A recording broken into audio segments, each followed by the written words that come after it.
There's been the community here has been having actions constantly to bring attention to the Jamar Clark killing, and today we're gonna learn district attorney charges police officers. See outside, I don't know if you can see, but it's like really misty. It's raining real hard. There's a lot of folks here gathering and talking. This is the entryway to the press conference. And it's really packed in there.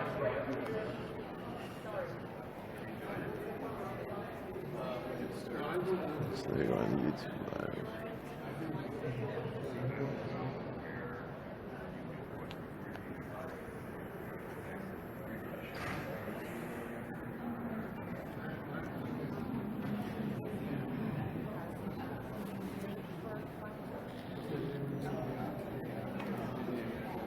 That's it, let's go stay up live here and wait for the press conference to start. So.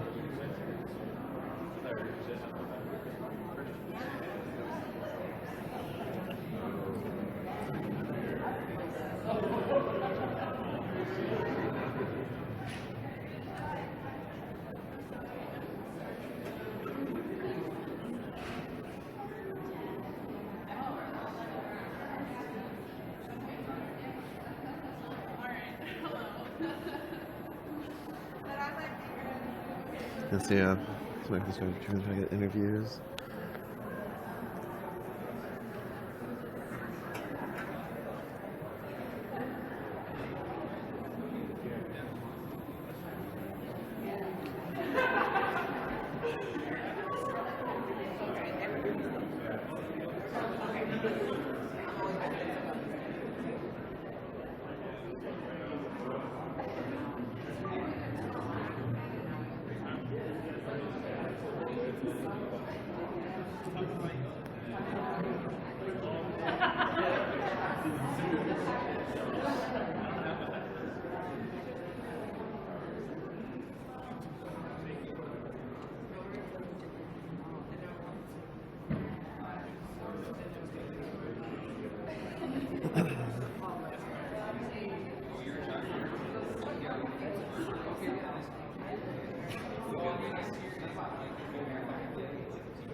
Again, this is the Hennepin Government Center.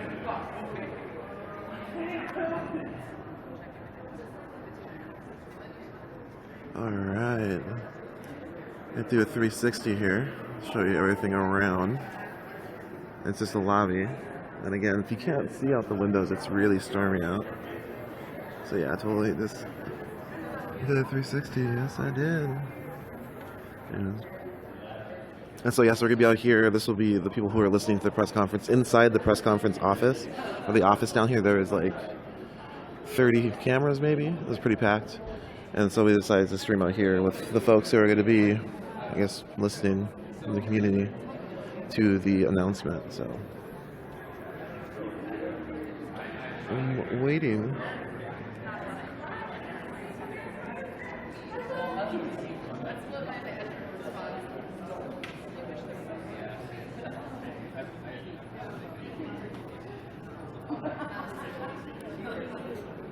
Okay, hold on.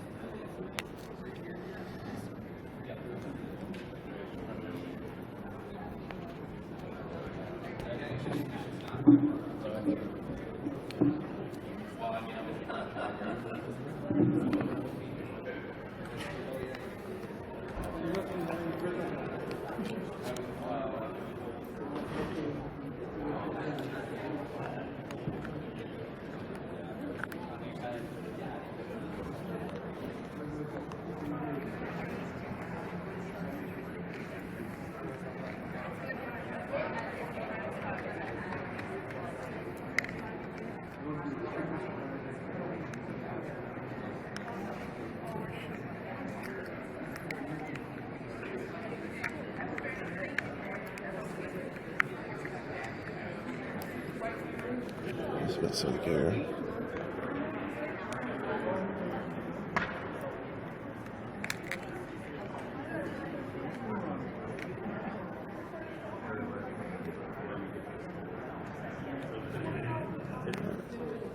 Cool.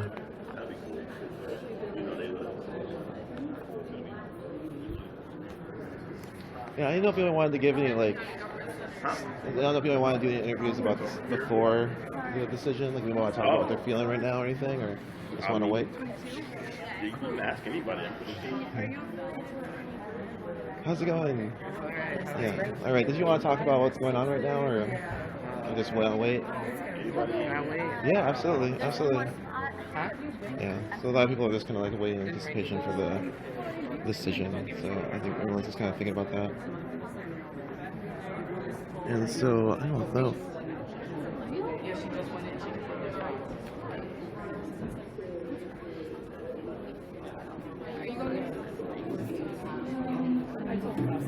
So I'm just gonna fill a space.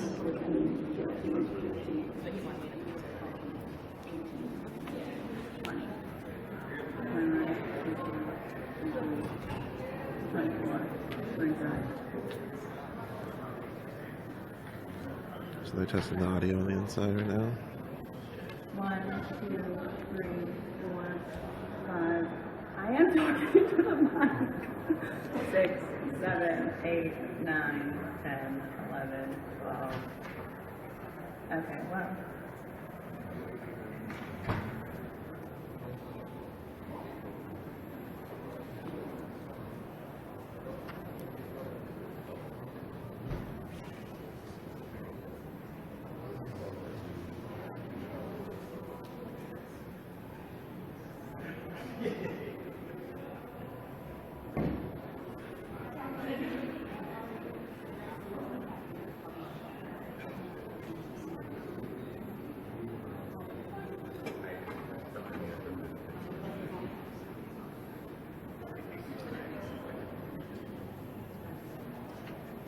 What's up, Brandon? Zany Zane. Nice to see you come on board again. We are in the Hennepin Government Center here in Minneapolis, Minnesota, and we're going to be watching the decision on whether to indict police officers who killed Jamar Clark on the screen with the other folks who are waiting here. If you go further down this hallway is where the press conference is actually happening, but we're going to be out here. Jimmy Prince, Free Spirit. Hello, hello, hello. Yeah, if you have questions, you can try to drop them in the chat. I'll do my best to answer them. I'm just waiting here. Again, I did try to interview some folks, but most of what I was hearing and feeling is a lot of people are just kind of waiting for this decision to come. This community has been, and these neighborhoods and this city and different, just all sorts of people have been fighting to get justice for Jamar Clark. And like this moment beforehand, everyone started contemplating everything that happened. Like last night, I knew I was thinking about sort of all these events that led to this moment. The continual protests, like obviously the occupation that happened after Jamar Clark was killed, then the continual protests across Minneapolis, even here where there was Freeman Fridays, where they're going constantly every Friday to the district attorney's office, Mike Freeman. And yeah, and then here we are. So it's November 15th till now. And if you're really curious about the stuff, you can go back to our website and look through basically all the live streams we have. Hey, what's up? Everyone is joining again. This is Unicorn Riot here in Minneapolis, Minnesota today.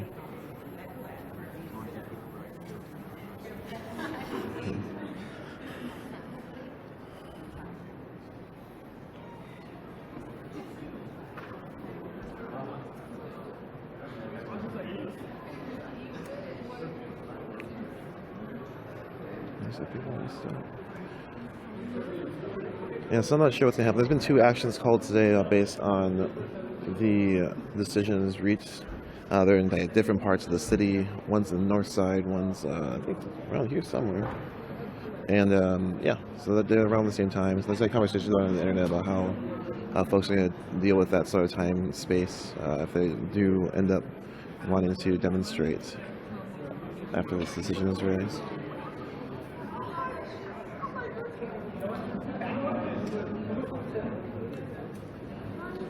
Decision is reached. Yeah, there's some more people pouring in. We are 2 minutes away, according to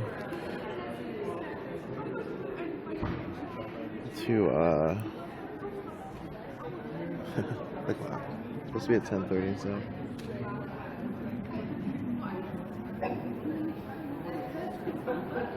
Shaky.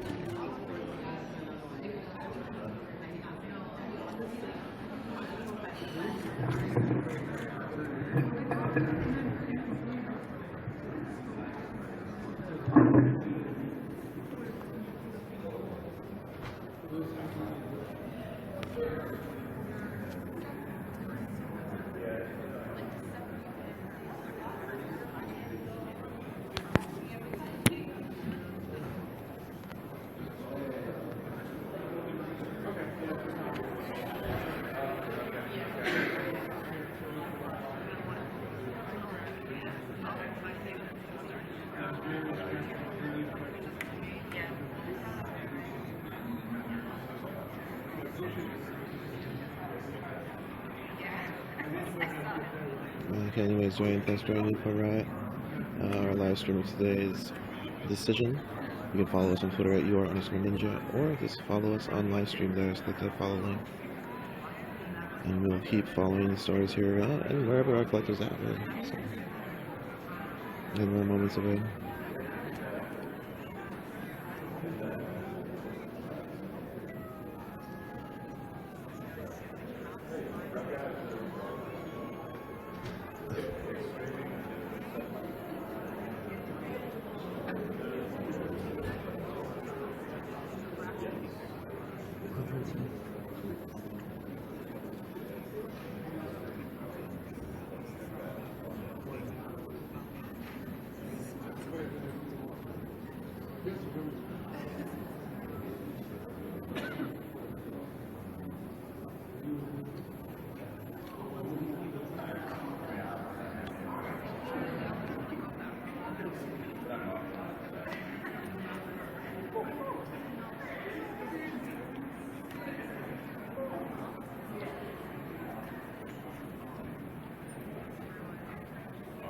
Anybody's just joining, this is again Unicorn right here in the Independent Government Building in Minneapolis, Minnesota, awaiting the decision. Right here. The room is full. There will be information on our website. So there's an announcement that the room is now full. Oh yeah, so yeah. The room is full. So all these folks are out here, and we're gonna be out here with them. But again, there's waiting for the decision on Jamar Clark. Police who killed him. Whether they indict him or not. Yeah, also, if you've been following along, there's no grand jury in this process because the district attorney, Mike Freeman, is making the decision alone. So they through protest, what looks like protest and pressure, they got rid of the grand jury here in Minneapolis, but now it's just his decision to make. He was given all the evidence, and he'll be the one who indicts him or doesn't.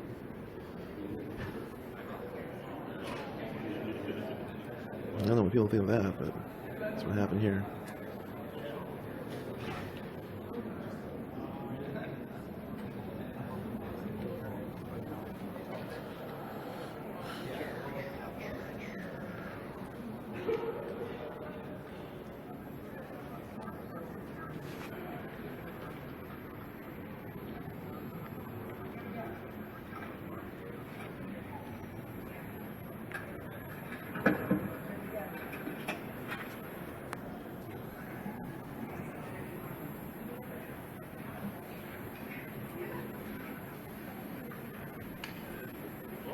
Good morning. We have a great deal of important information to share, and I ask for your patience and cooperation over the next 30 minutes. First, I want to extend my sincere condolences to the Clark family. Jamar Clark deserved an opportunity for a full and productive life.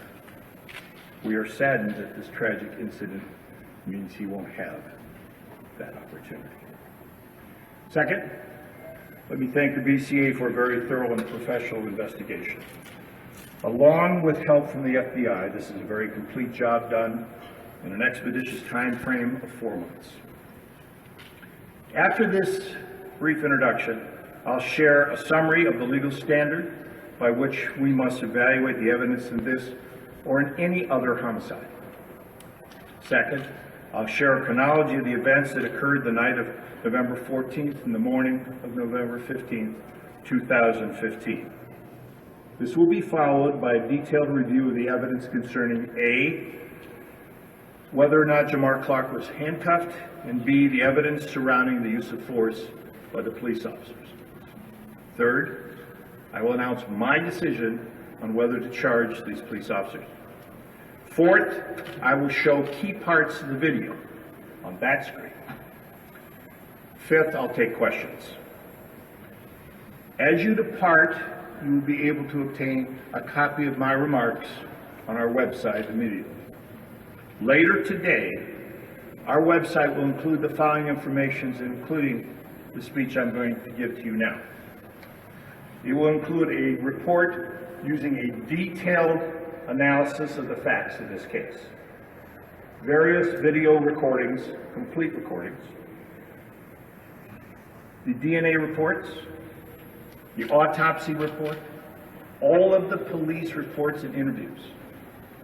This way, you can review virtually every piece of material that we reviewed before making our charging decisions, and you can draw your own conclusions. This level of transparency is unprecedented. And finally, every governmental entity, especially those in public safety and justice, must continually evaluate their procedures to make sure they meet the challenges of today and not merely reflect the practices of yesterday.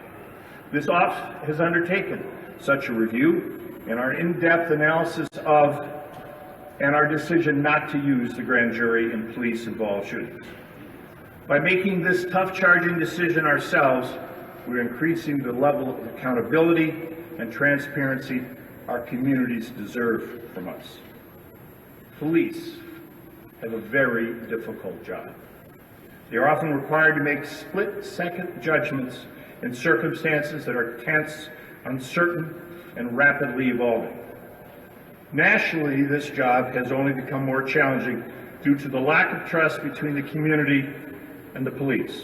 That's why I believe police departments must regularly review their practices and procedures to make sure they are more effective and just in serving all of our communities. In late January, police chiefs from the major cities across this country, including Minneapolis and St. Paul, gathered in Washington, D.C. at the Police Executive Research Forum. In their own words, they called for, quote, drastic change in training and policies within the police departments in order to dramatically cut the number of officer-involved fatal shootings. I support the efforts of the Minneapolis Police Department to review their past practices and strive for improvements through enhanced training and revised procedures. This case and other recent police shooting cases around the country reinforce my belief that revised police training and practices must emphasize the de-escalation of disruptive situations by non-lethal methods wherever possible. Police must use discussions, negotiations, and peaceful interventions first. They must be willing to tactically withdraw and slow down volatile situations. And if force is necessary, they need to use the lowest level of force possible. Physical restraint, mace, tasers, for example, before threatening to use or actually using deadly force. We simply must reduce the number of situations where guns are discharged by police. This will not only save lives of members of the community, but it will also protect police officers from the tragedy that they face when duty requires them to take a life of another. Now, I want to be very clear. These remarks are not a reflection of the actions of Officers Ringberg or Schwartzy on November 15, 2015.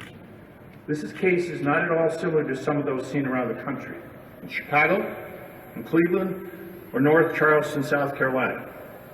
These officers were called upon to respond to a person who had assaulted his girlfriend and interfered with the paramedics who were trying to assist her.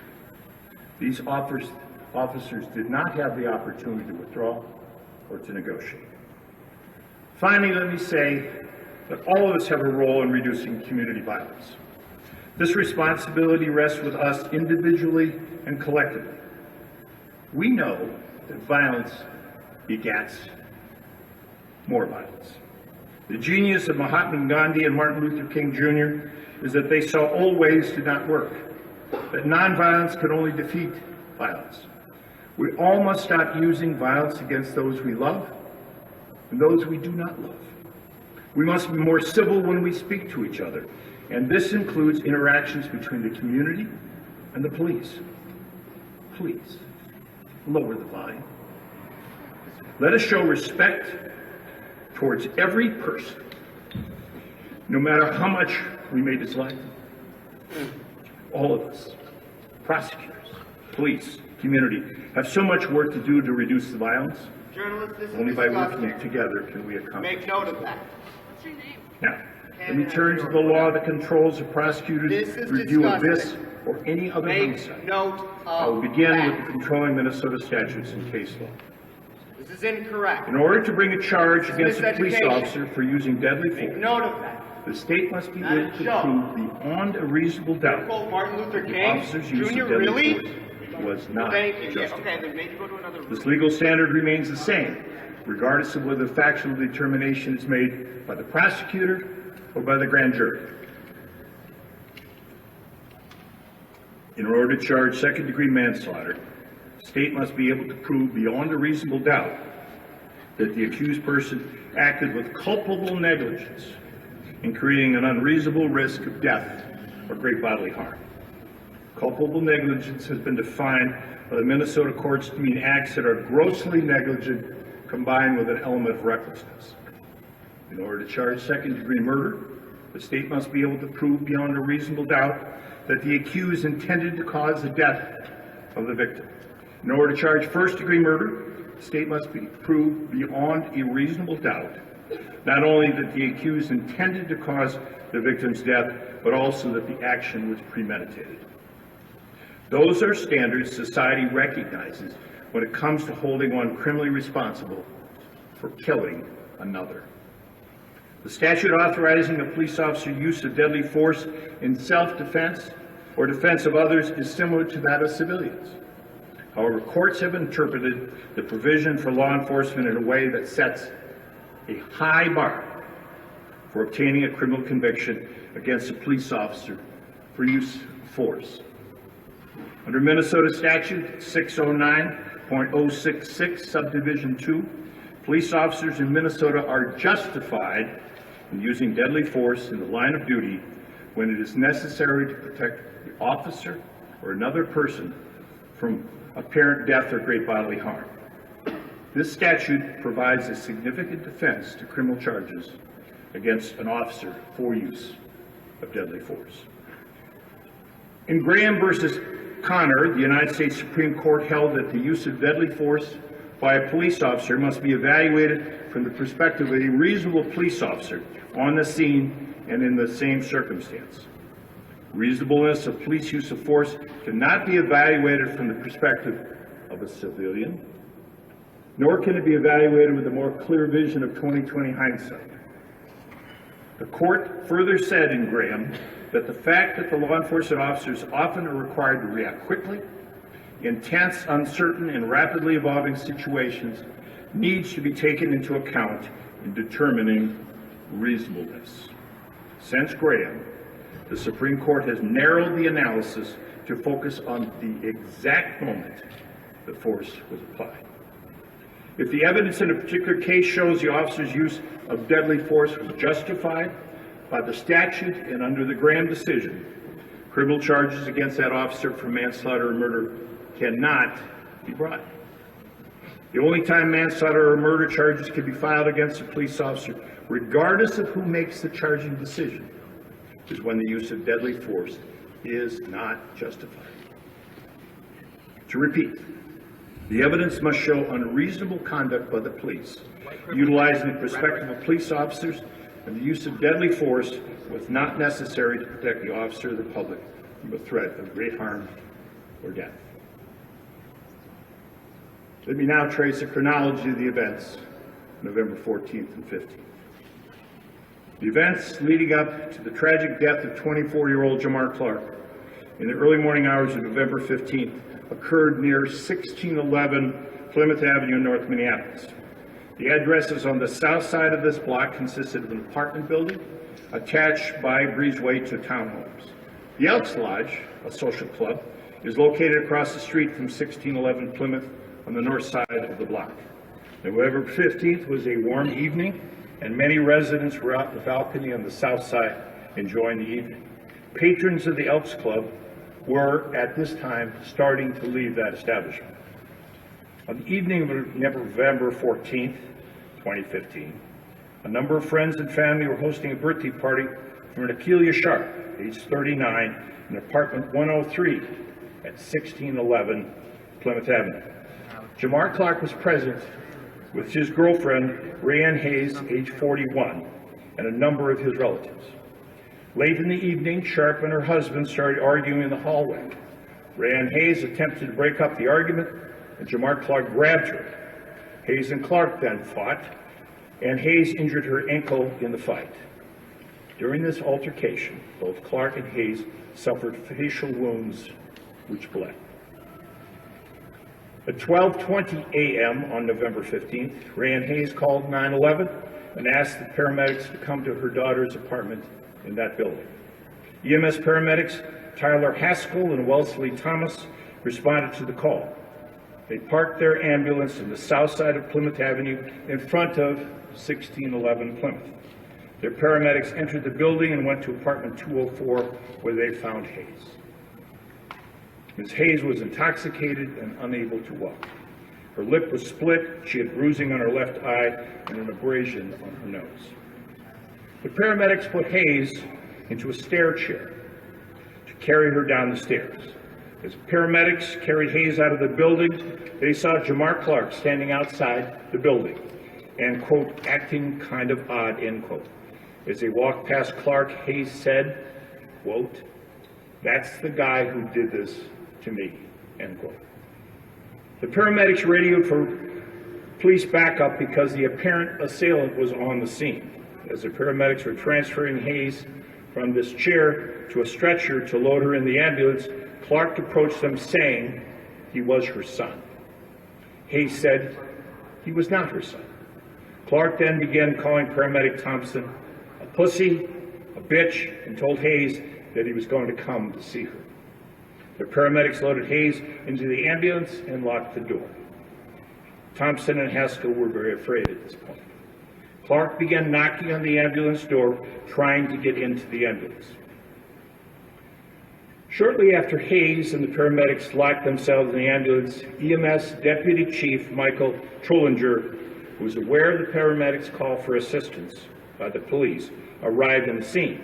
Trollinger saw Clark tapping in the back of the ambulance, saying his mother was in there. Clark advised Trollinger his name was Darius. Clark alternated between throwing his hands in the air and putting his hands in his pocket. Trollinger, a Marine Corps veteran, was concerned by Clark's body language. Trollinger asked Clark to step aside. Clark moved a few steps away but kept fidgeting and taking his hands in and out of his pockets. Clark, at that evening, was wearing a long-sleeve sweatshirt and a jacket. Trollinger noted that Clark was crying at times and his emotions appeared to be rapidly changing. Because of new security features in the ambulance, the paramedics could not move from the patient area in the back to the driver's area without getting out the side door of the ambulance. In essence, the ambulance carrying Hayes could not leave for the hospital because the driver was caught locked in the back because of their concern of the issues raised by Mr. Clark. Soon thereafter, MPD Officer Schwartzy and Regenberg arrived on the scene from the 4th Precinct Station House, which is only 3 blocks away from 1611 Plymouth. They parked behind EMS Supervisor Trollinger's Suburban. Because the officers were so close to 1611 Plymouth and the call was for ambulance assistance, they did not activate the lights and siren, which in turn means their squad car video camera was not automatically engaged. Trollinger met the officers and told them that the person in the ambulance was assaulted by the person on the curb, who was also interfering with treatment by the paramedics. At 12:49 a.m. on November 15th, officers Regenberg and Schwartzy approached Clark and noticed his hands were in his jacket pocket. They told him to take his hands out of his pocket. He refused. Regenberg then took his gun out and held it down alongside his leg, with the barrel pointed towards the ground. He did not point it at Clark or at any other individual. Clark started yelling, quote, "What's the pistol for?" end quote.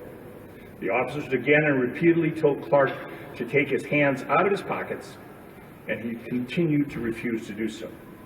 Regenberg put his gun back in the holster and grabbed Clark's right wrist, while Schwartzy grabbed Clark's left hand. Schwartzy then took his handcuffs out, but said he was not able to get them on Clark. In the ensuing struggle, Schwartzy dropped the cuffs. Ringenberg had been trained in his prior work as a police officer in San Diego to take a suspect to the ground when he or she resisted being handcuffed, because it was believed to be a safe way to put handcuffs on. After Clark resisted being handcuffed standing up, Ringenberg reached his arm around Clark's chest and neck and took him to the ground. This occurred at 12:49:29 a.m. Ringenberg landed on his side on top of Clark, who was on his back. In essence, Clark's back was to the ground and Ringenberg's back was to Clark's stomach. Ringenberg said he tried to move away from Clark to get in position to handcuff him. Ringenberg felt his gun go from his right hip to the small of his back and told Schwartzy, "He's got my gun." Ringenberg said he reached back to the top of his gun and felt Clark's whole hand on the gun. Ringenberg repeatedly told his partner Schwartzy, "He's got my gun, he's got my gun." Ringenberg recalled hearing Schwartzy tell Clark to let go of the gun or Schwartzy would shoot. Ringenberg heard Clark say, quote, "I'm ready to die," end quote. Ringenberg said, quote, "That was the worst feeling ever because my heart just sank," end quote. Ringenberg believed he was going to die at this point because he had no control over his gun. Ringenberg felt that Clark didn't care what happened to him and remembered thinking he didn't want his partner to die with the gun. After Ringenberg heard the gun go off, he was able to roll over and stand up. Schwartzy said that as the officers approached Clark, Clark had, quote, "this 1,000-yard stare," end quote. By the way, all of these quotes are taken directly from police reports, statements of either civilians or police, and they will be available on our website later today. Schwartzy said that after Ringenberg used the takedown maneuver, Schwartzy maintained control of Clark's left hand, was waiting for Ringenberg to turn Clark over so they could handcuff him. Schwartzy heard Ringenberg say, quote, "He's got my gun," end quote, in a very, quote, stern, excited, very serious, end quote, tone. Schwartzy, who had his handcuffs out, dropped the handcuffs in the ground and took out his gun. Schwartzy said he put the gun to the edge of Clark's mouth and said, "Let go or I'm going to shoot you," end quote. Schwartzy recalls Clark looking directly at him and saying, quote, "I'm ready to die," end quote. Schwartzy said the, quote, "only thing I could think of to do was to save our lives and everyone else in the immediate area, so I pulled the trigger," end quote. Schwartzy said the gun did not fire because the slide was only partially pulled back. Schwartzy heard Ringenberg saying, "Shoot it," in a panicked voice, so Schwartzy pulled the trigger again, and the gun fired. Clark was shot approximately 61 seconds after the police first approach. Trulinger, as I stated earlier, had briefed the officers when they arrived at the scene. Trulinger then went into the ambulance containing Hayes, the other paramedics. Trulinger asked Hayes if the person outside was her son. She said he was not. He was her boyfriend, and he had beaten her up. Trulinger and the paramedics then heard a gunshot. They hit the floor momentarily, and then Trulinger looked out to see the officers standing up and spread apart. Trulinger saw Clark on his back on the ground, bleeding with his arms to the side, and Trulinger called for another ambulance. The ambulance with Hayes then left for North Memorial Medical Center. Trulinger rushed to Clark, checked his pulse, ran to his truck to get his trauma bag. Trulinger noticed a pair of handcuffs on the ground near Clark, somewhere near his hips.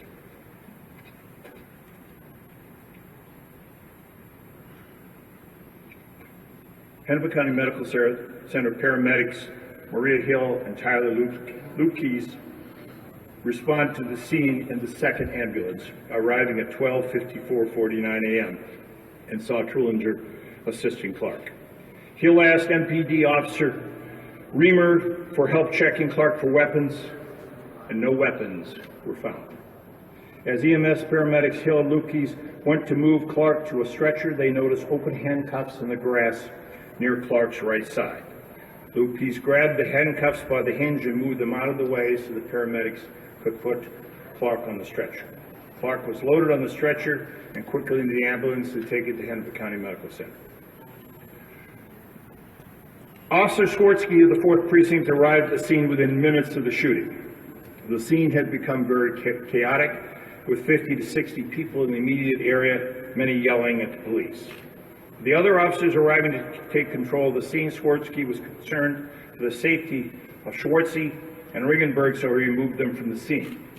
Schwartzky took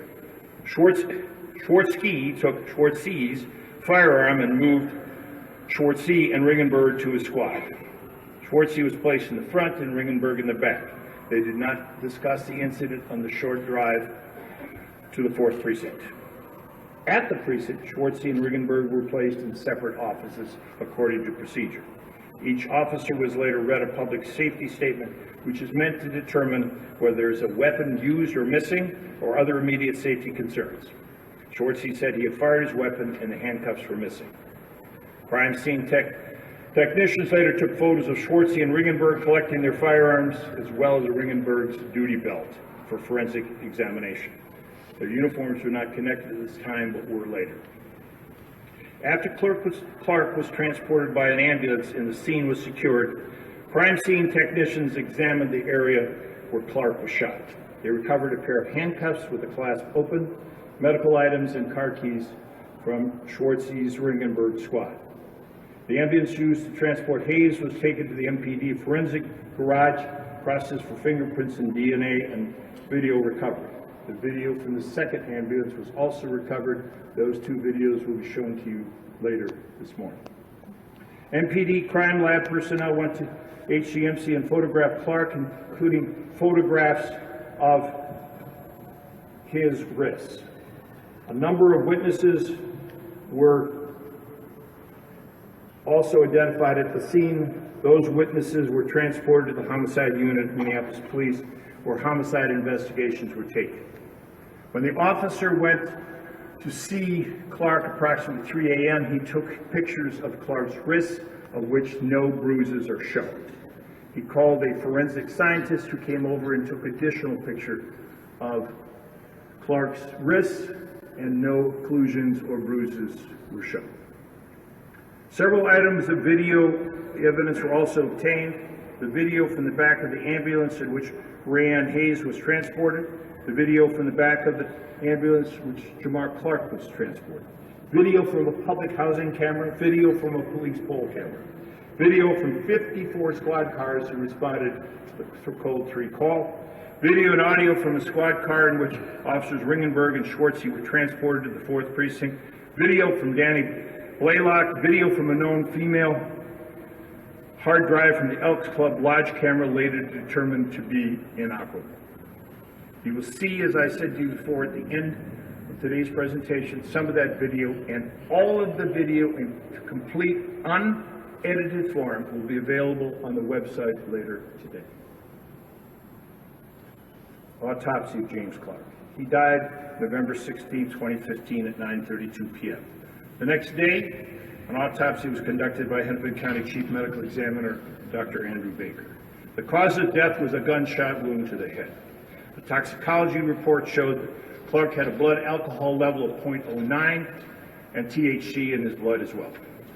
Dr. Baker carefully examined Clark's wrist externally and internally and determined there was, quote, no occult contusions, lay language says bruises, or other injuries suggested of restraint, end quote. In other words, there was no evidence of injuries from the handcuffs.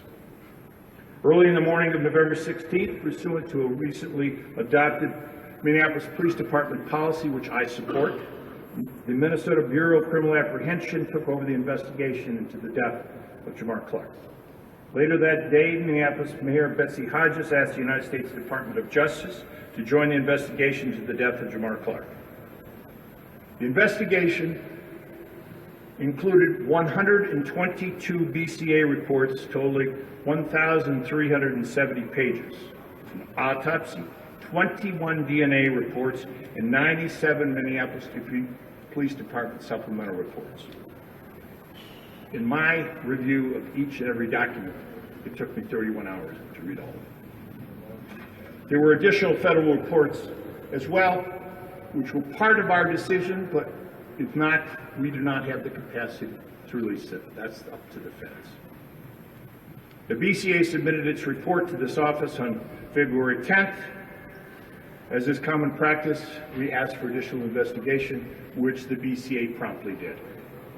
On March 16th, I announced that the charging decision on officer-involved shootings and deadly force cases resulting in death would no longer be submitted to a grand jury. Instead, the county attorney would make that determination, as is done with all other criminal cases that come to this office. I reviewed this case along with 3 very senior prosecutors and issue this report today.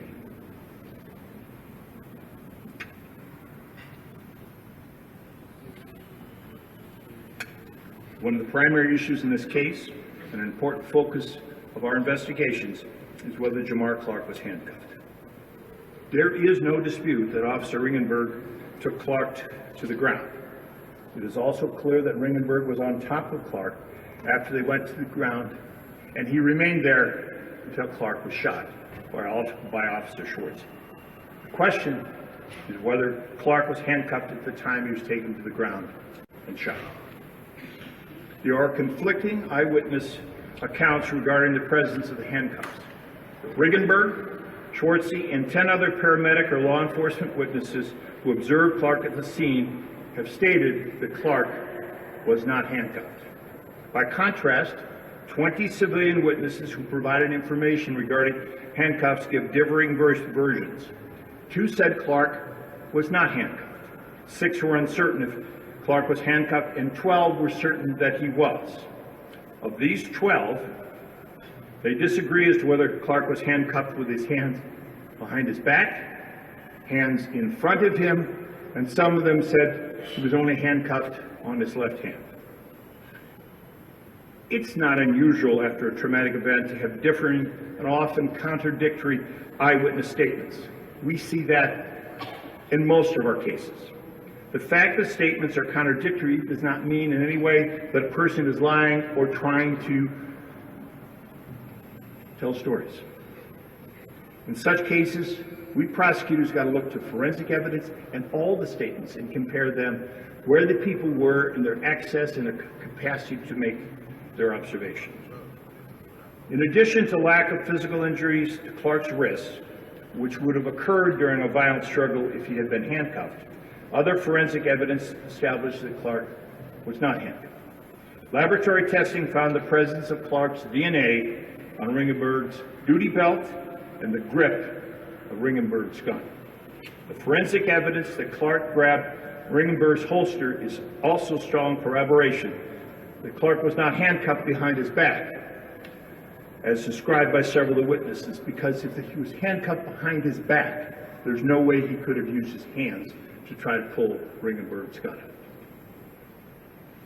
Photos at the hospital show no handcuff injuries on Clark. As I stated earlier, on November 15th, homicide detectives visited Clark in the intensive care unit, took pictures, and saw no injuries. Forensic scientists also went 2 hours later and found no evidence of bruising, and those photographs will be made available in this report. This documented absence of obvious handcuff injuries hours after the incident is important corroboration that Clark was not handcuffed at the moment he was shot. On November 17th, Chief Hennepin County Medical Examiner Dr. Andrew Baker performed an autopsy. Baker said no occult contusions or other injuries suggestive of restraint. Dr. Baker's finding of no internal or external signs of handcuff injuries is consistent with the photos taken of Clark's wrists at the hospital. This forensic medical evidence also strongly corroborates the statements of the officers that Clark was not handcuffed at the time he was struggling with Ringenberg and not handcuffed at the time he was shot. Schwartz's handcuffs were found in the grass near where Jamar Clark was shot. The handcuffs were recovered by MPD forensic scientist Nicole Lenway and ultimately taken to the BCA for forensic testing. The inside of the handcuffs were swabbed and examined for DNA. There was no DNA found inside the handcuffs. Blood was found outside of the handcuffs, and testing revealed it was a match to Clark. The blood spatter on the handcuffs was Clark's and was on only one side of the handcuffs. This is consistent with the officer's statements that the cuffs were never on Clark. Having fallen to the ground during the struggle, one would expect blood spatter only on one side. Further, had Clark been handcuffed behind his back, it seems highly unlikely blood could have spattered on the cuffs, as the entrance wound was towards the front of Clark's head and there is no exit wound. Clark's body, if he had handcuffs on, would have shielded the cuffs from blood under these circumstances. Officers Ringenberg and Schwartzy gave statements that they attempted to handcuff Clark, but were never able to succeed, which is why Schwartzy's handcuffs were found out and at the scene. The officers' statements are consistent. After Clark was taken to the hospital, Ringenberg and Schwartzy were taken to the police station and separated. Their DNA samples were taken. When Lenway asked Ringenberg the standard questions about any DNA transfers, Ringenberg said that Clark had grabbed my holster and my gun. Lenway then collected Ringenberg's duty belt as well. DNA swabs to be used as known samples were collected from Ringenberg and Schwartzy, as well as other first responders. A known DNA sample was also taken from Jamar Clark. These DNA samples, together with the two firearms and Ringenberg's duty belt, were submitted to the BCA laboratory for evaluation. Forensic DNA testing on Ringenberg's duty belt shows mixtures of DNAs in several areas. James Clark DNA was found on Ringenberg's holster and mace holder. Clark's DNA was also found on the front left handcuff holder and the back left handcuff holder, located on Ringenberg's duty belt. And again, DNA testing conducted on the grip of Ringenberg's gun revealed Jamar Clark's DNA. Present of Clark's DNA on the duty belt and the grip of the gun, strong forensic evidence of the officer's statements that Clark's hand was on the grip of Ringenberg's gun. Clark simply could not have been handcuffed when attempting to seize the gun while they were on the ground. Legal analysis. The evidence detailed above does not support the filing of criminal charges against Officer Dustin Schwartzy or Mark Ringenberg for the fatal shooting of Jamar Clark. At the time he was shot, Clark was attempting to gain control of Ringenberg's firearm.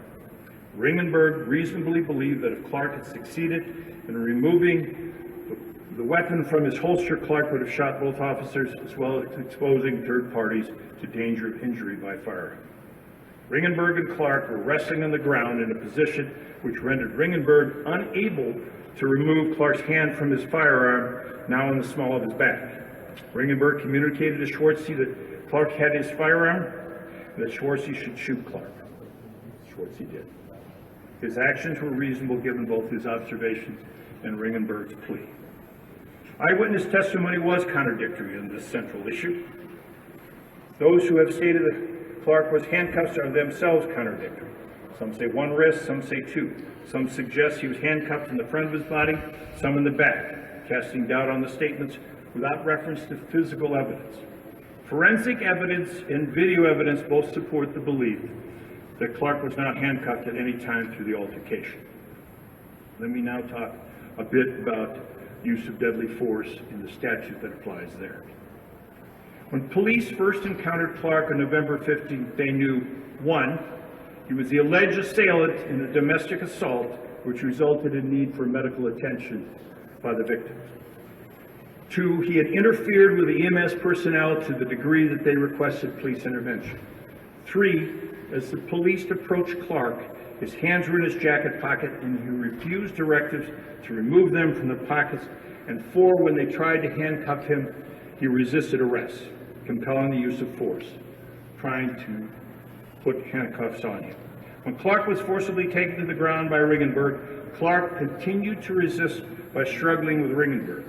Because they had fallen with Clark on his back and Ringenberg's back to Clark's front, Clark was able to reach the grip of Ringenberg's firearm, on which Ringenberg could feel Clark pull.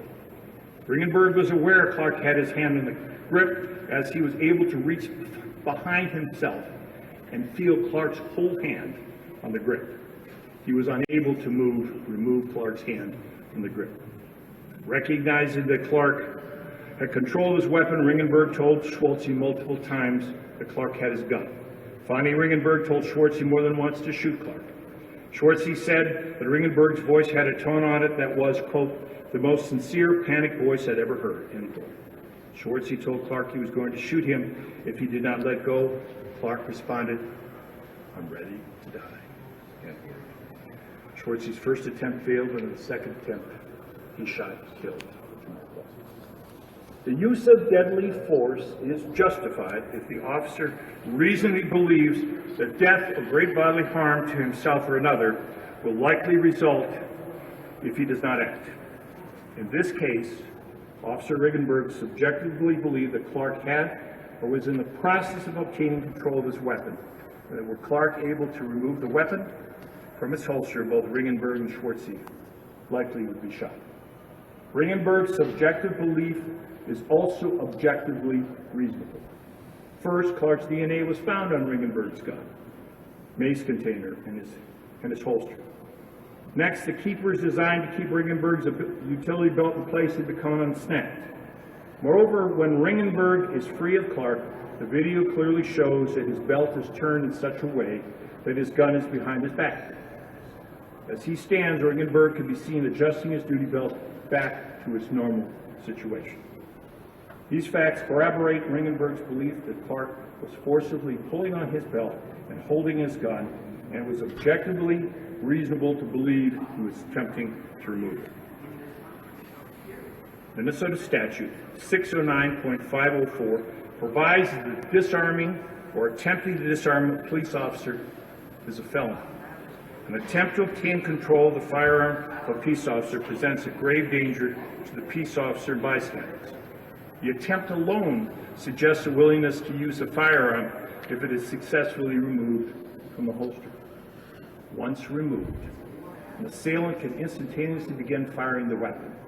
There is no time for recovery in that situation.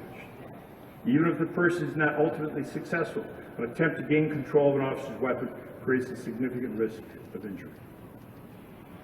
Ringenberg and Schwartzy were interviewed separately. Both stated they believed that without the use of deadly force, Clark would have obtained possession of Ringenberg's firearm. Each stated their independent fear of being shot. Accordingly, the Hennepin County Attorney's Office has concluded that criminal charges are not warranted against either Officer Mark Ringenberg or Officer Dustin Schwartzy.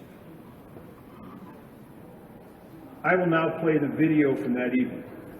As I said earlier, the complete videos will be on the Hennepin County Attorney's Office website later today. Right now, you're going to see key portions of a civilian's video and the videos taken from the back of both the ambulance that treated Rayanne Hayes and the second ambulance that treated Jamar Clark. These ambulance videos have been shortened to relevant parts.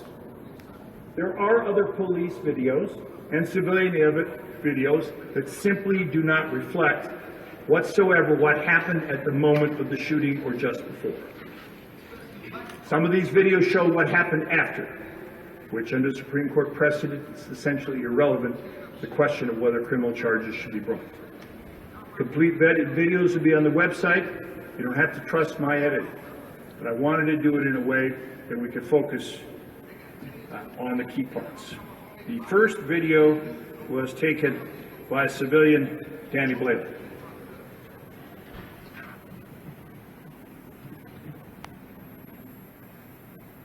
Reporter notes on Jefferson releases that live due to support evidence keeping it stand on its own. What have you been hearing for the past 40 minutes?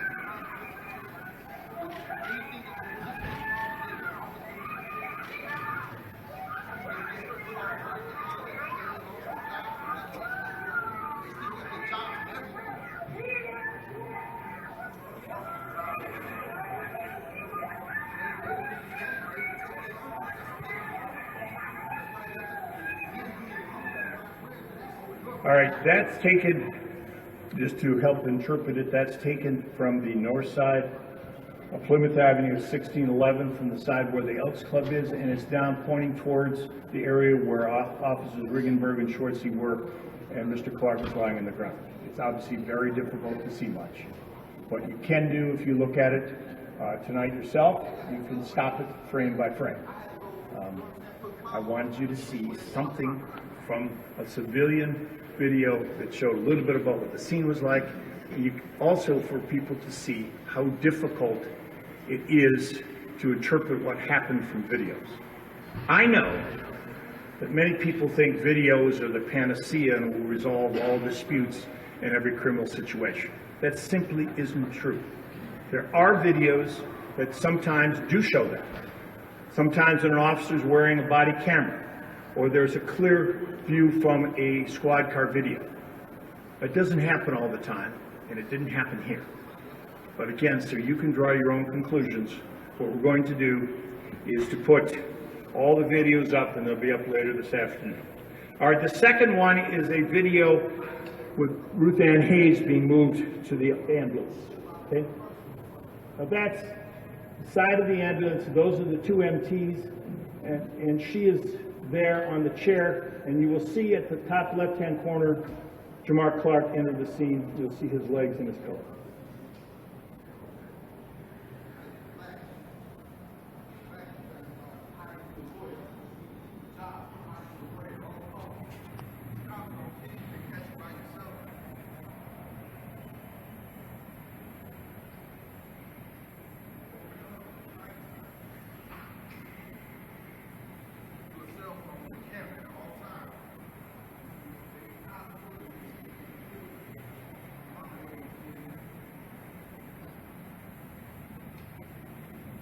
See the officer speaking to Clark, who's just off camera.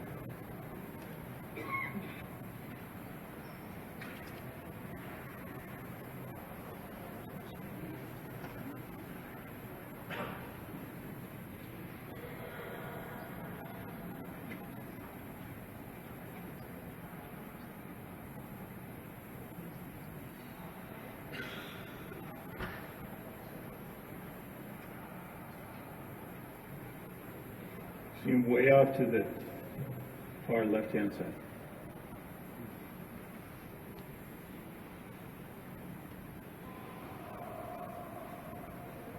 There he is.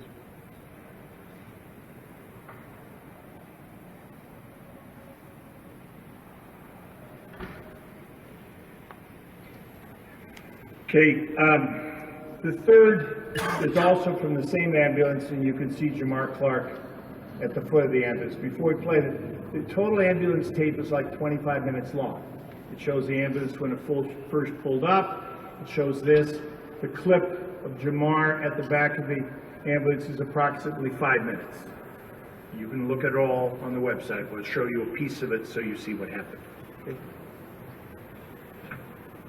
There's Mr. Clark.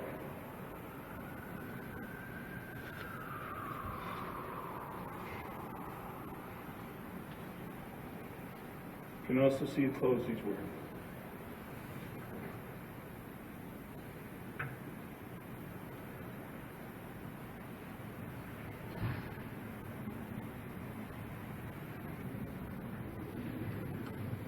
Can you stop that a minute, John? At the bottom, you saw a discussion that it was reversed. I'm not a technology person, but what I understand is the cameras at the back of the ambulance are reversed. So although the people were standing on the left side, as you see here, the original video shows them on the right-hand side. So they've been transposed as best we can tell for real life. Okay, go ahead, Chuck. You see that comment on the bottom there. See reversed, and then there's the time. And that's Greenwich Mean Time. So that's 6:42:50, or here in Minnesota, that's 12:42:56.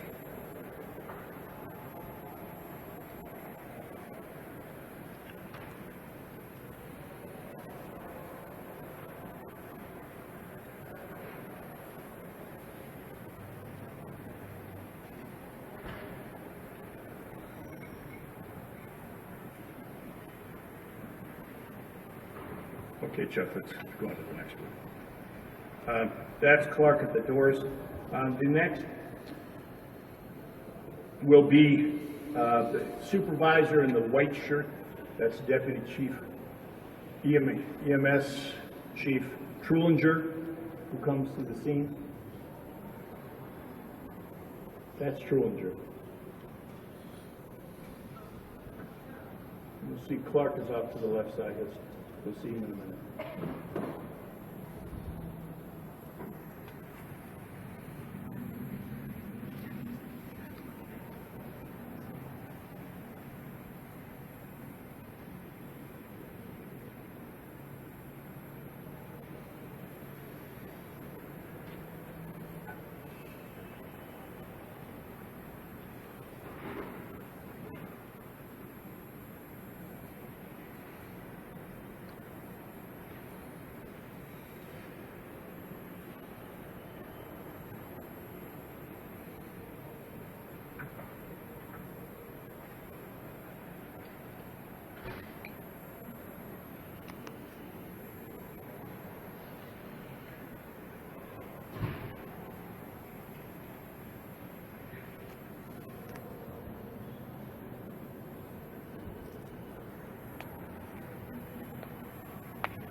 Chuck, is that all we have there? That's, all right, let's go. Oh, now wait a second. That's Trulinger walking up, and you'll see it on the next video. That was Trulinger walking towards the police officers, Schwartzy and Ringenberg that arrived. This is the most important video, and we will stop it a couple of times. I'm not trying to influence anyone. I'm just trying to tell you what's there so you can draw your own conclusions, okay? Okay. So that's Trulinger, and that's Officer Ringenberg, and that's Officer Schwartzy at the top.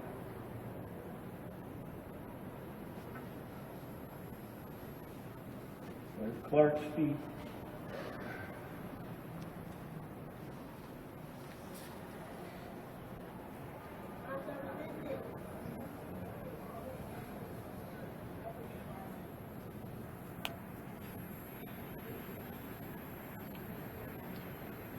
Why don't we play it through and we'll run it a second time.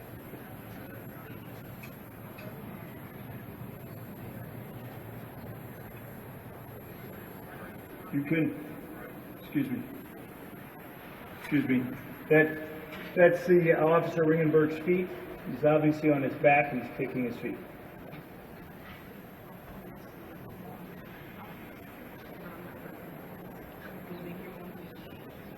Now, Ringenberg's still trying to get up, and now he does. And he's adjusting his belt.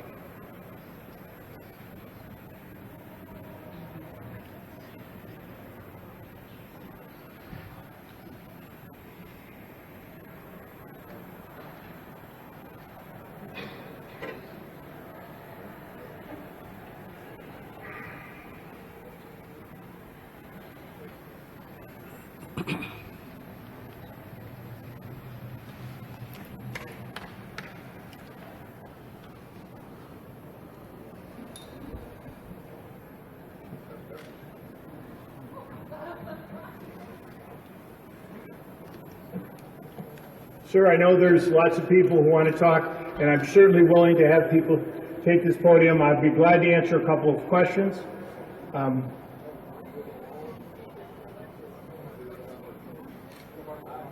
Sir?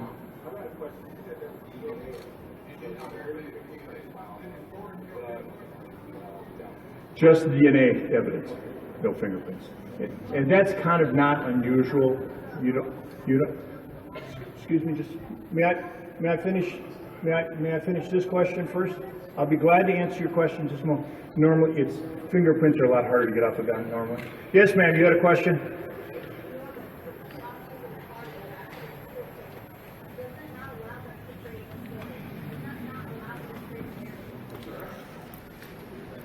There is, excuse me.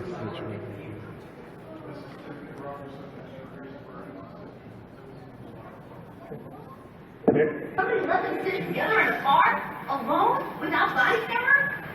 May I answer your question? Okay? Can I have a follow-up after her question? You certainly may.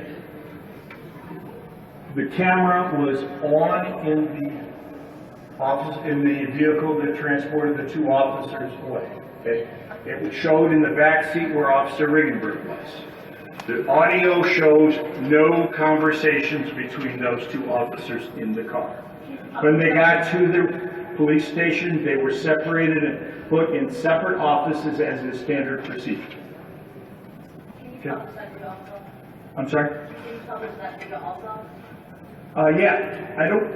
Yes, we will. If we don't have it today, we'll put it up as soon as we can get it. You can't? So, The audio and the video, if we can. I'm struck by a couple things. Number one, in your narrative, you didn't talk about the fact that he was violently slammed from behind by a police officer. That was shocking for me to see that in the photo.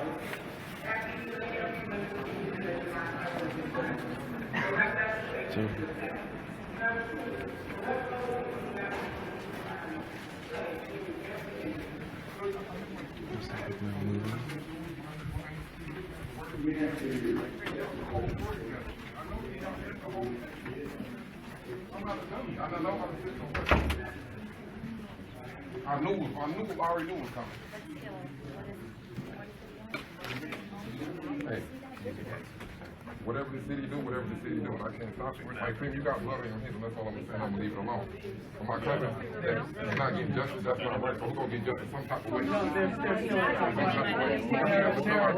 We're gonna come up with some type of plan to sit up there and get this done because this is not right at all.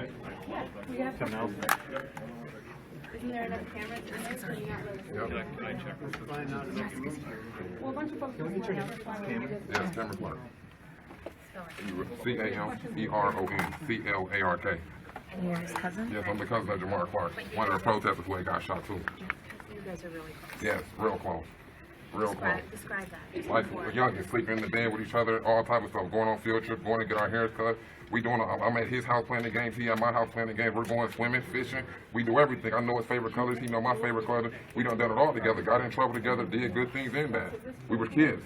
Amen. And all of a sudden he's gone. No. For no reason? Who wants to run on a cop saying that there was cuffs on this man? Who wants to just up and lie? But if I go shoot someone right now, they got witnesses, I'm going to jail. But they protecting this cop because civil law? That's right. That's not right. Who's supposed to protect us? Then they wonder why we don't call the police. Y'all come with excessive force and y'all beat us and y'all can kill us because y'all are trained to say we were threatened for our life. Yep. That's what y'all are trained to say. Yeah. Yep. Where do you take this now from here? I think... We're going to have to still go to court. We still have to fight. We're going to have to do something because we can't just let this drop and just say, oh, and that's another brother gone. Oh, no, I'm not. And I'm pretty sure the community's not either. We're not running. We're probably gonna go to the 4th precinct now. No, we can't have this. We have to get justice. Have to. When you heard Freeman say that your cousin said, I'm ready to die. I know my cousin didn't say that. Uh-huh. I know he didn't say that. I know my cousin, and I know my cousin wouldn't grab no gun. I done been in plenty of situations. How many scenes have y'all ever seen on the news someone grabbing a police officer gun? Who does that? Yep. Who does that? I just got to talk to my cousin 3 days ago. He would change his life. He just had a job, finished start a new job of construction and everything. Why would he want to kill himself for it? He didn't want to die for what? Everything was going good for him. Everybody go through the struggle, ups and downs, and his life was changing over. When you hear him say that, I knew it was a lie. My cousin wanted to die. It's another way. No, he would have just killed himself. Why do you want the police to kill him? I know my cousin want to go out that way. Come on now, no. And I know he's not finna grab the gun because I've been in plenty of situations with him and he never finna grab the gun. I was in an altercation with the police on Plymouth and Logan. My cousin told the officers, I'm just gonna sit right here and mind my business and wait till my cousin get out the police car. So I know what type of guy he is. What was your initial reaction? I already knew, man. Hey, I'm hurt about it. I can't even sleep, you know what I'm saying? From me being shot, being shot.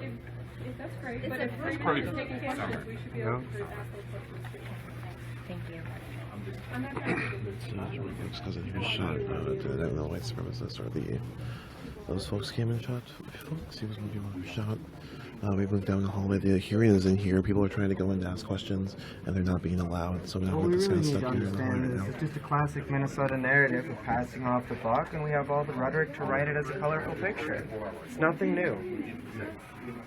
Can we move on to the bridge area, you guys?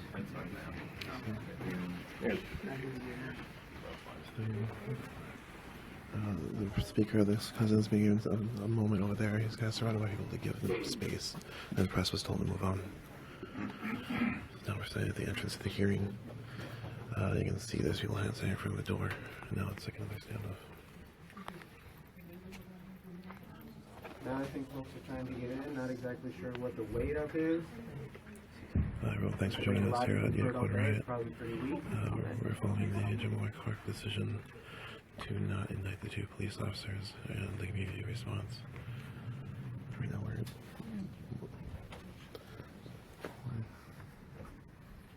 Mom, we gotta fill out a hall pass?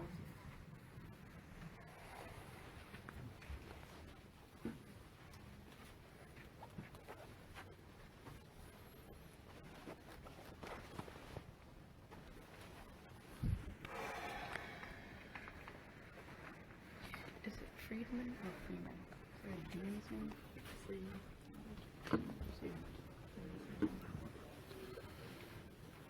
the county attorney. There you go.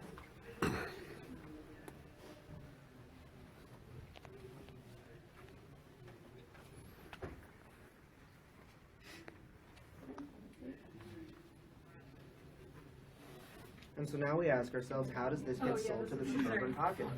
Again, how does this get sold to the suburban populace? Because they're the ones who have the quote authority.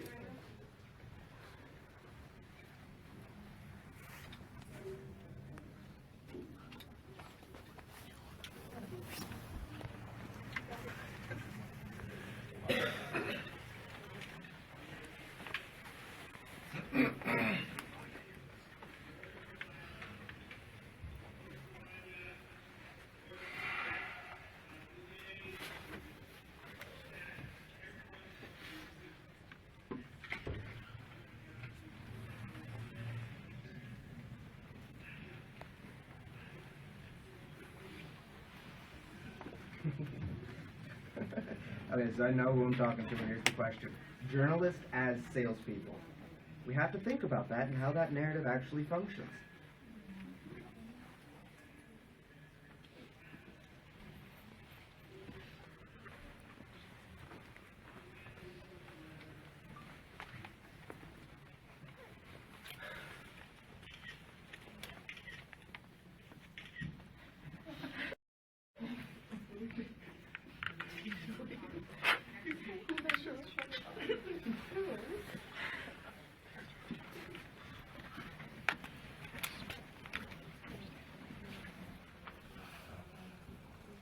Is that good or bad?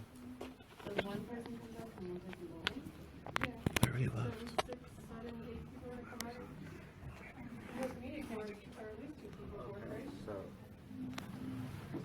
So apparently what we're observing right now is that some people have come on out of the courtroom, which in theory should make room for other people to go on in the courtroom. We're hearing a narrative whereby that's now being allowed. Right now we're on the 20th floor, so I can't really see onto the street.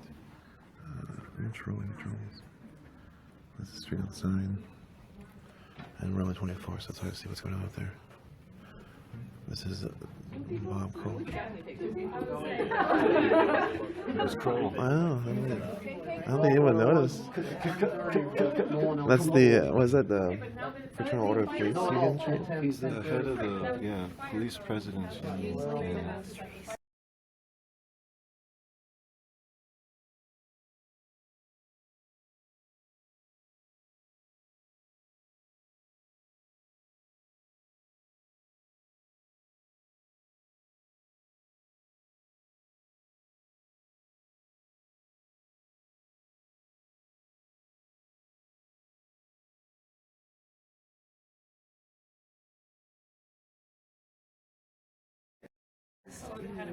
Yeah.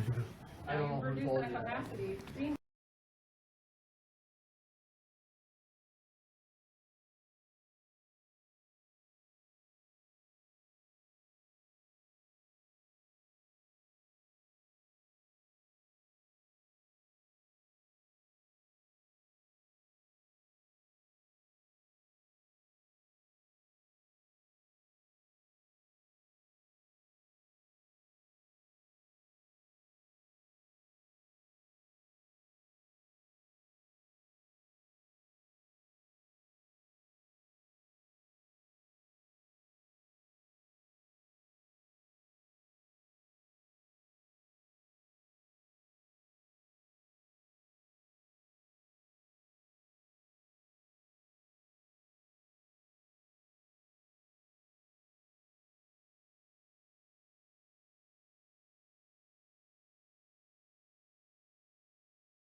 Hey, this is Nico reporting back from. Hey, this is Nico from Unicorn Riot. Check, check. It's gonna be awesome. So, looking forward to it. You're under arrest. I'm oppressed. I'm pressed. I'm pressed.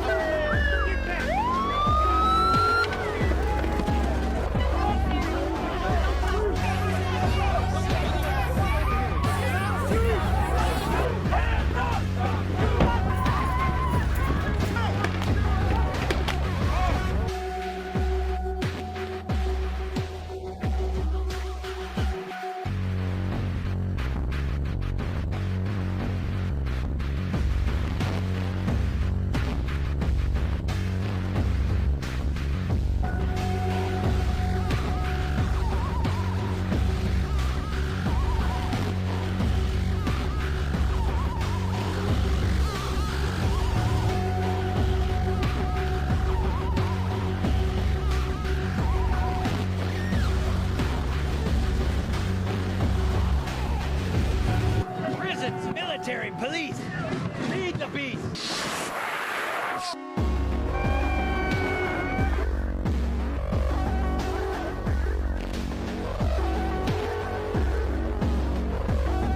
Are you filming now, Fred?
Of the conduct of officers who engage in misconduct and ultimately who's killed. And we are tired of it. As the Black community and our allies, we're saying enough is enough. We're ready to see justice in this land. We're ready to be treated with dignity and respect. And we will not go in a corner and cry. We're going to stand forward and rise for justice. We're going to take to the streets. And we are going to fight until we get what we came for. And at the end of the day, that is freedom, justice, and equality. And we need for our government leaders who have blood on their hands, who've been a part of rubber stamping this system, to move out of the way, so that young leaders with a conscience can step forward and lead our city into the next millennium. With that, I'm going to ask other people, because I have spoken enough, I'm going to ask other people who want to address the media to please do so, starting with Misha Grimm from Black Lives Matter. I'm really saddened and hurt to be here today and see that justice wasn't found for Jamar Clark. Mike Freeman failed to mention that Jamar Clark was in the process of suing the 4th Precinct for police brutality 2 weeks before he was killed, and that this killing was quite possibly and in all likelihood done in retaliation for him suing that precinct.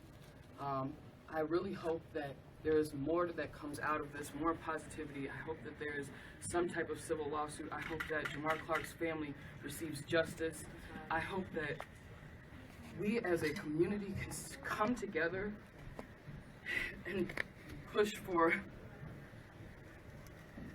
what we really want to see.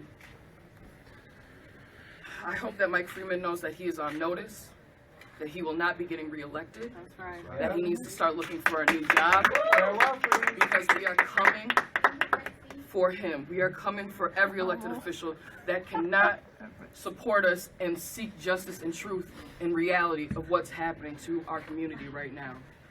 Any elected that does not believe that Black Lives Matter is on notice. They will be out. We will not stand for this injustice anymore. We will not come down to the government center and be lied to our faces anymore and accept it as truth and honesty. This is not justice. This building is fake. This proceeding is fake. we will not accept it. So if we can't find justice here, we will find it in the streets. What were the biggest parts of Freeman's narrative that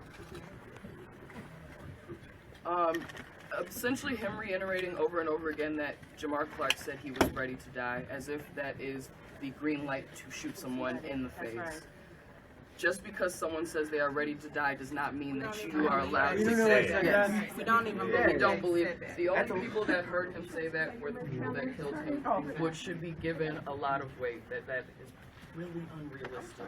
In 60 seconds, that all of that took place. Also, we watched video of Jamar Clark being put in a headlock and taken down. That was not mentioned in the narrative that Mike Freeman gave.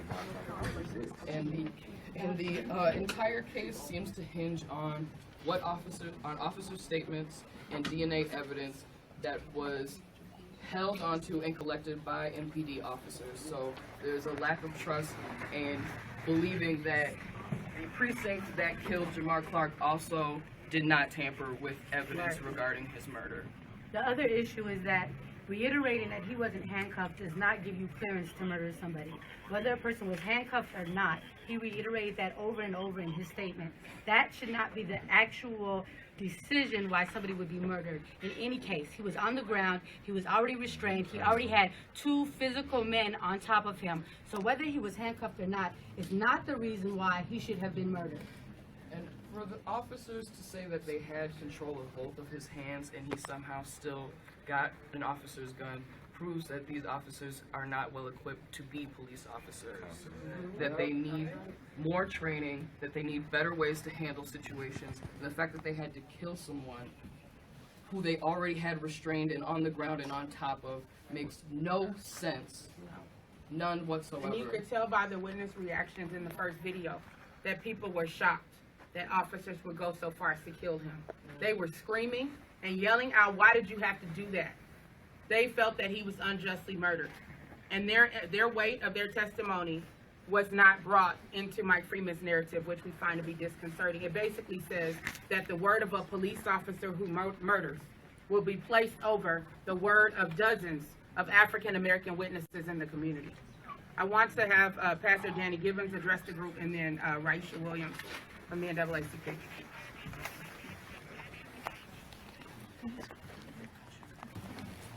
It's just super disappointing and disheartening that the system will continue to perpetuate this kind of behavior from our local law enforcement agents.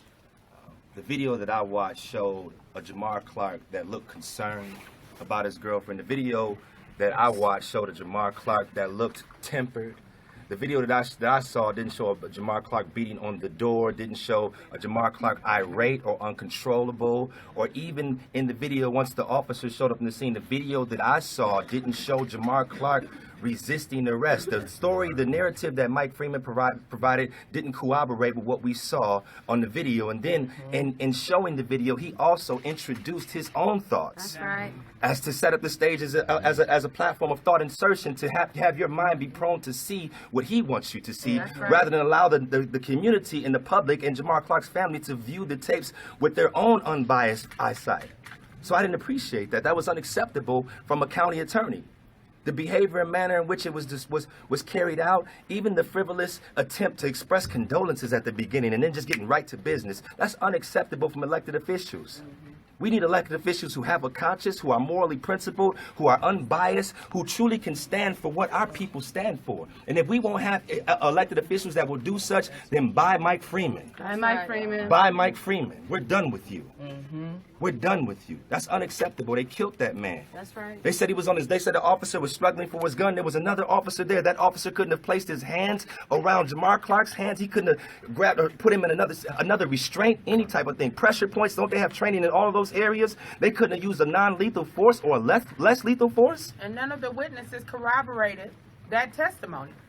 No one said that they saw him reach for a gun. No one said that they saw him holding onto an officer's belt. Or even struggling. I mean, if anything, if you have a full-grown man, an officer in full uniform and equipment sitting on top of you, are you not going to move around? After you've been snatched from behind and thrown to the ground violently. I mean, who thinks that that's normal in an arrest, that someone would come behind you, you don't know who it could be, and snatch you from behind and slam you to the ground? I don't know about you all, but that caught me completely by surprise based on the narrative that Mike Freeman articulated. And you saw that with your own eyes. So I want to be very clear about what you believe. Do you not believe that Clark actually grabbed for the officer's gun, or do you believe that officers escalated the situation to a point where he was pushed to do that unnecessarily? I do not believe that he grabbed for the officer's gun, according to what I heard from the witnesses. So you don't believe the DNA I evidence? do not believe that, no. Fingerprints. No Can I just add something? No fingerprints. Come on. So, MPD, this is not new, where MPD has been attached to a case where there's evidence that doesn't add up, where there's DNA on something. How can you have no fingerprint? What DNA did you have? Was it a hair? Was it blood? Was it placed afterwards? And let's be clear, MPD has a history of placing evidence on DNA, on evidence. That is not new, that is not rare, that is not uncommon. It has happened before. There have been $1 million payouts for it. And also the idea that they would put two cops together after they've shot someone, whether they spoke or not, that's bad protocol. What precedent are you sending? You are literally telling officers that they are valued, that their word is trusted, that our vision, our beliefs don't matter. You shouldn't place officers together. We don't trust MPD to collect DNA. They have a track record of failing the community. They have a track record of killing people. And dishonesty. So why would you allow them to sit together, collect their own DNA, write their own reports, and then say the two men that killed him are the primary IDs?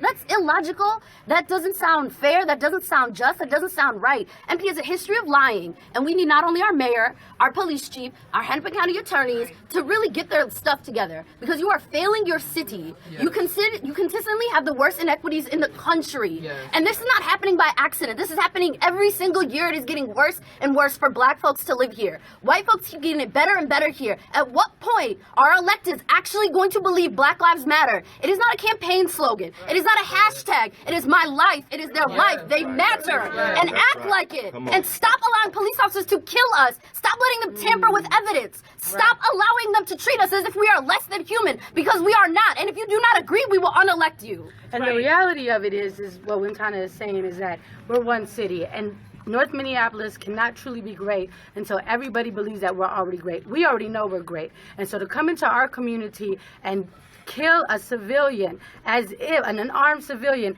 as if he was an animal, and be okay with it, right?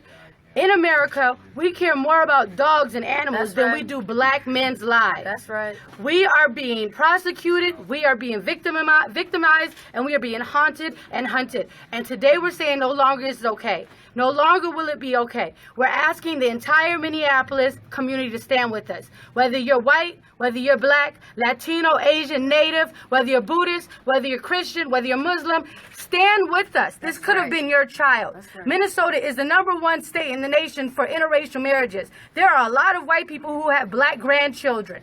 There are a lot of Native brothers and sisters who have Black grandchildren. We have to start seeing ourselves as one. We no longer can say this is a Black thing. This is an all thing. It all is hindered on our hands, and we have to make sure that we stand up. $20 million in restitution to different citizens was not just African Americans, and I almost can guarantee that it was less than 1%. So we're saying that a lot of white people, a lot of Native people, a lot of Asian people are being brutalized and beaten by the police. This is happening, and it's happening to all of us. So if you believe that we have rights as citizens, paying citizens who pay for their salary, who pay for their insurance, make sure you stand up today and say today is the day as a community, as Minneapolis, that we all come together. No longer will it be a North Minneapolis thing. No longer will it be a Black thing. We all have to come together, and we all have to reroute this whole entire guilty system. Yeah. Can you say and spell your name and which organization you're with? Raisha Williams, Minneapolis NAACP Communications Chair, and I'm also going after Blong Yang seat for Ward 5 City Council. Wintana Melody. Raeisha Williams with an S. Wintana Melakine at Minnesota Neighborhoods Organizing for Change. WINTANA, last name MELEKIN. I just want to add one piece also that Like, we also need to be very clear about the demonizing of black people, particularly black men. They tried to make Jamar look like a monster. He was trying to check on someone in an ambulance. He was trying to survive and live. He's not a dog. He's not a demon. He's not someone to be viciously afraid of. He was a human being. And at some point, folks got to really understand black men are not monsters and stop treating them like that. That's right. If any of you are investigative reporters, I urge you to look into why Jamar Clark was suing the 4th Precinct. Why was he suing the 4th Precinct?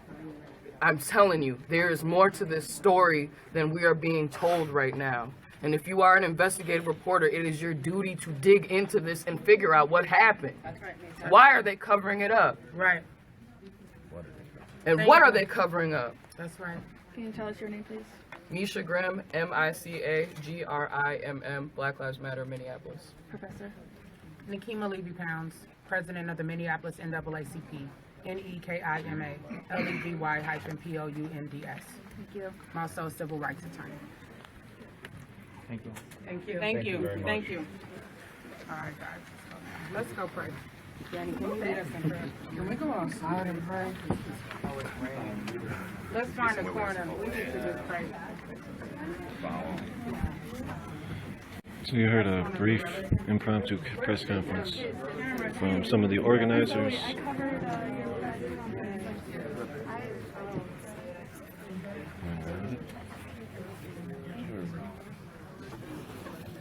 This thing is still working. No, it's working. It just doesn't show up for some reason. 612-210-3734. It's Nikema. Alright, again, this is the reporter. This is 3734. Jones, president of the NAACP in Minneapolis. There's some Black Lives Matter representatives here, but Black Lives Matter Minneapolis as well. And I'm going to move out with everyone.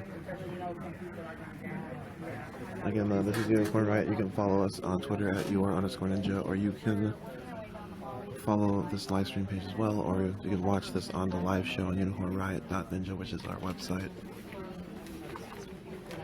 Boom.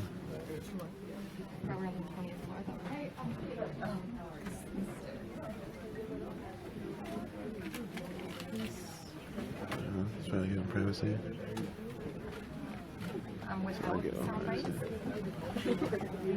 Okay, the jacket is not an accident. Get out of here. You gotta move around. Move. So they covered the person with the jacket, and then they went around the jacket.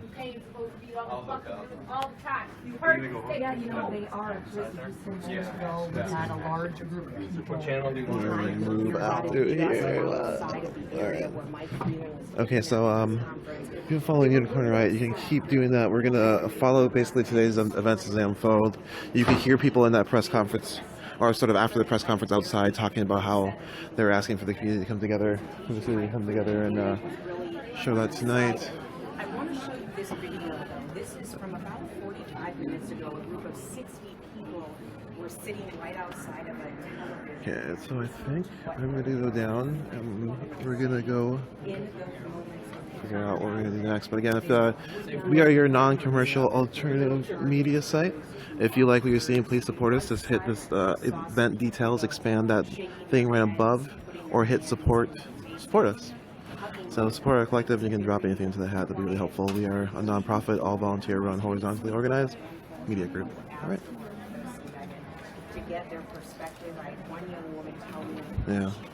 We have a lot of things coming up right now, including we'll probably be live most of today. So everything goes back to the collective. We're going to see what that means, I guess. I spoke with another gentleman who said. Yeah, so there's a lot of. Well, let's keep talking feeling right here. I said it, asked if he felt any anger. He said sadness. This was a gentleman who saw hugging some others. Again, just moments ago, we had Nikema Levy-Pounds with Black Lives Matter Minneapolis, as well as some other people who were inside listening to what Mike Freeman said. Oh no, I mean go down after we do that. Out here in the hallway, just outside of where that big announcement was made, saying they do not feel there was justice for Jamar. They feel again that they said. Hey, what's up, everybody? It's Nico from Unicorn Riot. So as you heard, There was a press conference from Mike Freeman. Mike Freeman stated a lot of what he had read from the police reports. He said that he had reviewed 31 hours of footage. Behind us right now we have a prayer circle from the community. The community is really shook up. What they've heard from Mike Freeman is that essentially there's no indictment based on the evidence that they collaborated together with. A lot of the community saying they don't trust the evidence, they don't trust the DNA evidence, they don't trust the Minneapolis police dealing with the evidence because the Minneapolis police has a horrible past dealing with that. So we have some actions that are planned for tonight. Stay with us at Unicorn Riot. We'll try to provide you as live coverage as we can. And as you see, the community is pretty in grieving moments right now. We heard from Jamar Clark's cousin, who also got shot by white supremacists, Cameron. And it was very sad to hear what he's talking about. It's sad to hear a lot of the family and see what the family's going through. And so that's what the community's going through in Minneapolis. As you see, there's sort of a blackout on the media that the community is trying to do for this prayer piece in that circle. And you see some of that happening right now behind us, where we have mainstream media all in the community's circle, and the community's trying to push them back. So a very volatile situation up here at the Government Center. We're on the 20th floor. Mike Freeman's office is right over here. Mike Freeman is the county attorney. Again, he's the one who chose to not indict the officers who murdered Jamar Clark execution style with one shot to the head after they were told, after the officer that was told to shoot him twice, tried once, and didn't succeed, so did again and shot him in the head. Go back and check it out. Tonight, they're going to be popping up all the videos on Mike Freeman's website, on the Hennepin County Attorney's website. And so I guess that's another thing to be watching. I don't know if I witnessed it myself, but I heard there was another video, possibly when we had walked to this hallway, that showed that Jamar Clark was snatched up by his neck, thrown on the ground, as Mike Freeman talked about. But again, that's a lot of these situations. Jamar Clark was unarmed. We know that he was unarmed. We know that he had no weapon. A lot of the community doesn't trust that Jamar Clark said, "I'm ready to die," or whatever they specifically quoted him as saying. And so, hey, a lot of people are like, well, if he even said that, why does that give you the go-ahead to do the execution? And so what we have is Jamar Clark, who's now passed, and his family in grieving moments, and the city on tilt right now. And so we'll be providing as much coverage as we can from here in Minneapolis, and continue to tune in to us. We hear a lot of talk from the community, so we'll try to bring you the voice of the community as soon as a couple next hours. 6 o'clock I think is the first, 5 o'clock is one of the first events, 6 o'clock I hear as well, so we'll be covering them. Again, this is Nico from Unicorn Riot, and thank you so much. If you like what we do, we're all volunteer, horizontally organized non-profit media organization, and if you can donate to us, that'd be great. Any of the donations go straight to the collective, and it's all tax deductible. Go to support our work for that. But in the meantime, check out some of this live stream. If you missed some of it, go into the past, go into our full 18 days of Jamar Clark basically uprising, and continue to check us out. Well, what's going on behind us? Like, why were people yelling down there? Yeah, so behind us again, there was a prayer circle from the community, and that prayer circle was they asked the media, the mainstream media, to move out of the way, and they wanted the prayer circle for the community itself. People were holding jackets up from the cameras, trying to stop the mainstream cameras from filming the prayer circle from the community, and so that's sort of what we saw behind us. Can I ask you a quick question? You seem like you're close with the family. Is this a situation?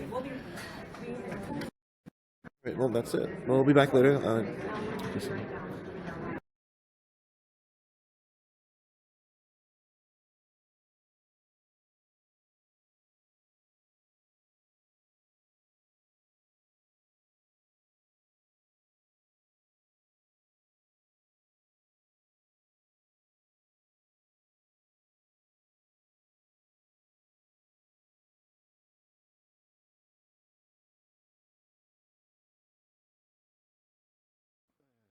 Hey, this is Nico from Unicorn Riot. Check. It's gonna be awesome. So, looking forward to it. You're under arrest. I'm I'm pressed, sir. I'm pressed.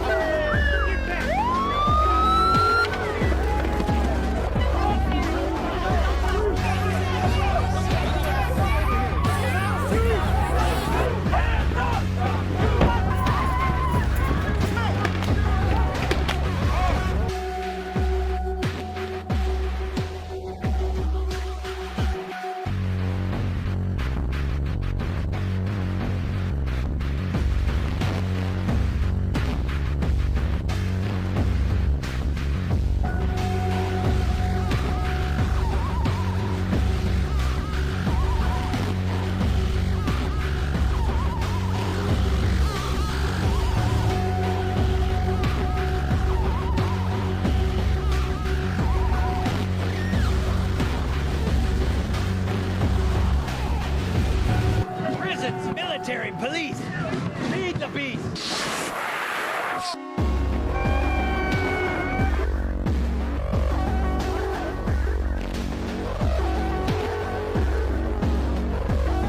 Are you filming now, Brent?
I'm Lieutenant Hall from the Minneapolis Police Department. The occupation of this push is located at 1925 Fifth Avenue South, including the surrounding grass area, sidewalks, and streets, is interfering with the safe operation of this building and obstructing the street and sidewalk. You are hereby ordered to leave this area.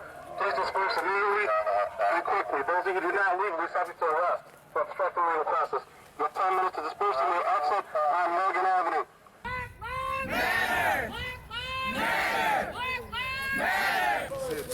Check the tents, but... This is dispersal order. So have your attention, please. I'm Lieutenant Clark from the Minneapolis Police Department. This is an unlawful assembly. You need to exit this area. If you're going to leave, you need to move to the east. Leave out Morgan.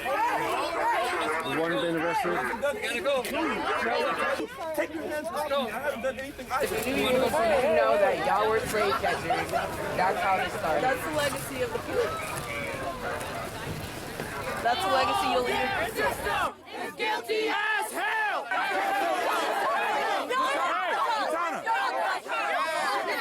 You're under arrest. Move, you'll be under arrest. We wouldn't even fucking have this cult if you guys are fucking shooting us in the fucking street, and we wouldn't have to fucking be out here. I can't believe you guys destroyed a place that fed people every day, 24/7. Clothed people who needed clothes, gave food to people who needed food, gave coke to people who needed coke, and y'all destroyed it. Homeless people stayed here and stayed warm, and found people to support them, and you guys destroyed it. All you do is destroy the joy that we create. All we're doing is trying to live. Can we fucking live? Those aren't even our property. They're not your fucking property either. How do you just destroy other people's property with no remorse?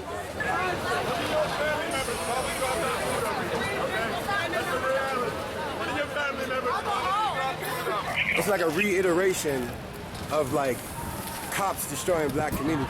It's like we're seeing that firsthand. We're seeing the community that we built with our hands because of their destruction being destroyed by MPD.